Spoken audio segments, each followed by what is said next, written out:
Hey, what's up? It's Chris Ryan, and that's Sean Fennessey, and we're going to talk about the Gladiator II trailer. These are a few things that we liked and one thing that we are concerned about. Number one, they told you it was a Paul Mescal movie. It's not. Denzel is here. He's back. We have not had a Denzel Washington turn on the charm blockbuster since Magnificent Seven. Denzel is not playing a Roman leader in this movie. He's playing Denzel. Yes. He's playing Alonzo. He's playing Malcolm X. He's in the bag of all the greatest hits. Dapping guys up, drinking wine, making jokes, cracking that smile. Like it's kind of amazing the lack of choices he's made in this period piece. Yeah, I mean, I think it started and stopped with the earrings and the Caesar cut, and then it after that, it's just like you get the full Denzel, but he looks 10 years younger.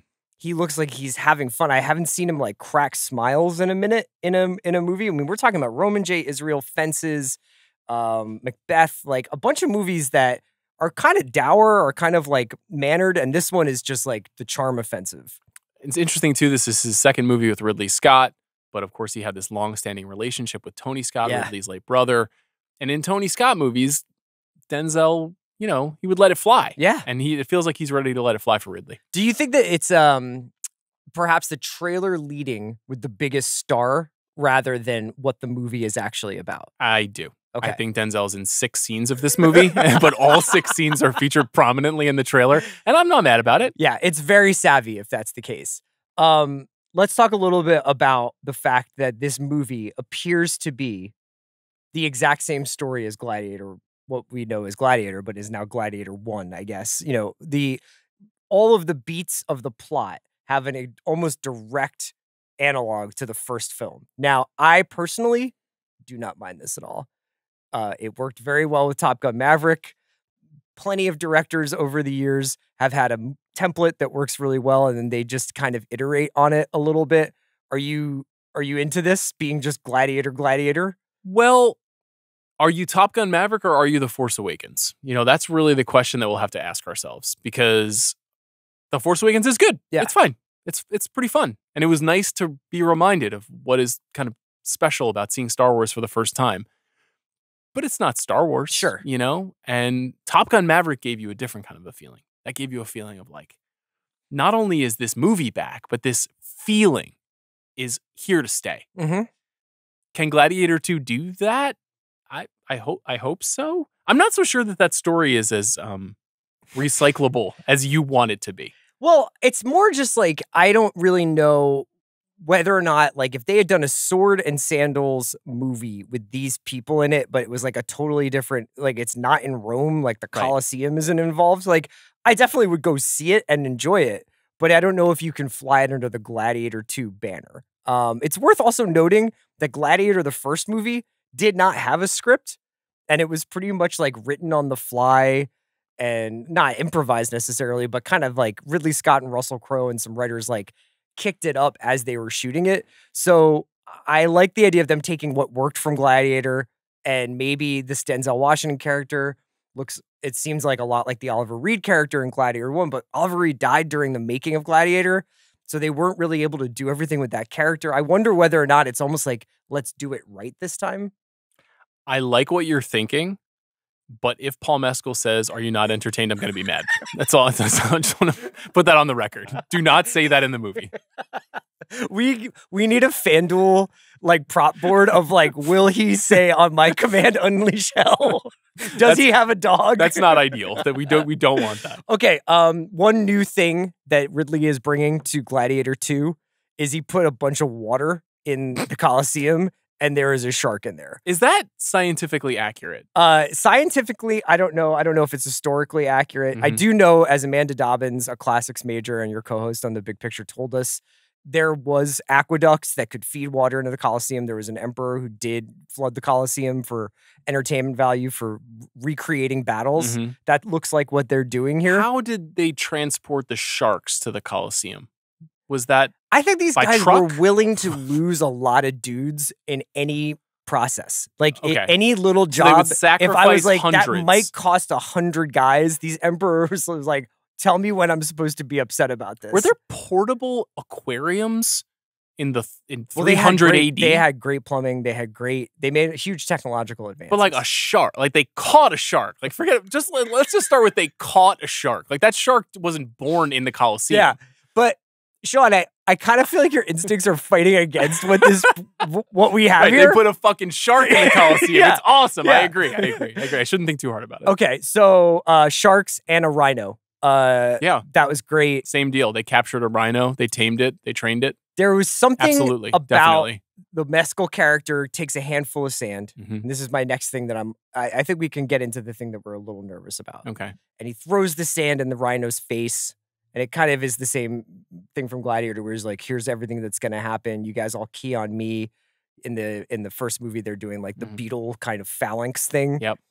But are you nervous at all that all the cool stuff from Gladiator 2 is in the trailer for Gladiator 2?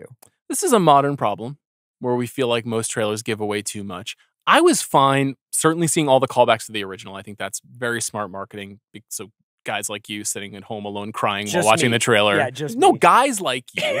There are so many of them out there that are reminded of the movie you're excited about. Yeah.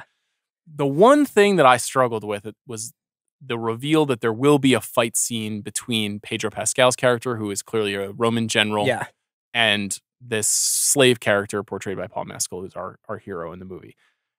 I don't know if that's a conclusive third act scene, but it felt like it. Yeah. And I don't want to see that. You and I have tricked ourselves sometimes when we watch trailers and we're like, dude, what if that's just the first 20 minutes? And it really never is. I'll tell you the one time when they did a good job with this. I'm going to sound like a big fucking dork, but it's true. In Thor Ragnarok, when they show you Thor and Hulk doing battle in a Coliseum, I thought of this immediately. But that happens in the first 40 minutes of the movie. That's true. So how do we? Maybe Pedro Pascal will be teaming up with his character to battle, our dueling emperors.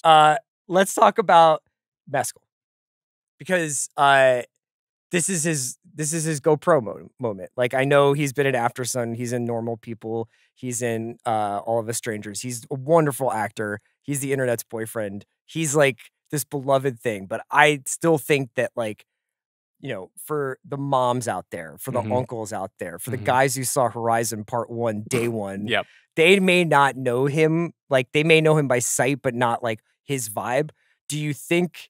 What did you see from him in this trailer? Because I saw a much more angry and nihilistic version of this protagonist than maybe the Russell Crowe one was. I wonder if that's because we see Paul Mescal acting in a way that we didn't see Russell Crowe acting. Russell Crowe has a kind of natural ferocity. Yeah. Paul Mescal, his movie persona, his on-screen persona is often very warm, very sensitive, very quiet and soft-spoken. So this is a big shift from what he's become known for.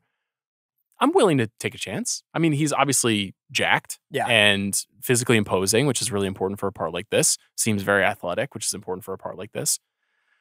We'll see if he can convince us that he is filled with enough rage to kill the entire Roman army. I'm holding my water on. Okay, I'm pretty pro. Okay, I liked the surliness of this character. It's a little bit more like I've got nothing left. Yeah. Whereas like Russell Crowe's character, Maximus, was like almost like, I understand I need to step into this almost folkloric figure to be something that people believe in. Kind of LeBron, Bronny James situation going on here. Yeah, or maybe a little bit more like LeBron Ant.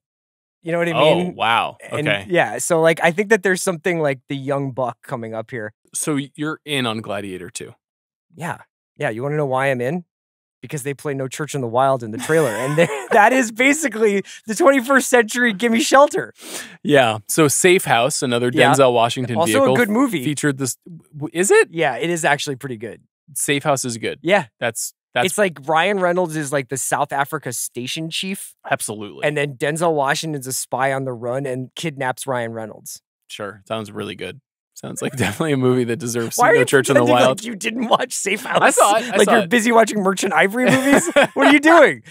I'm hopeful that Gladiator 2 is superior to Safe House. Do you mind an anachronistic music drop on a Swords and Sandals movie? Not particularly, though. I think there's something right on the nose about what's a king to a god, and what's a god to a. Yeah, I don't know. That just seemed a little much, but I'm in on Gladiator 2 as well. Okay, the Gladiator 2 trailer will continue to get millions of views, mostly coming from an IP address that looks suspiciously like mine, and then it'll drop in the fall, and it'll be 3 stars. And we will love it and talk about it a lot. Make sure you're subscribed to Ringer Movies for more content like this, because I know you thought it was incredible.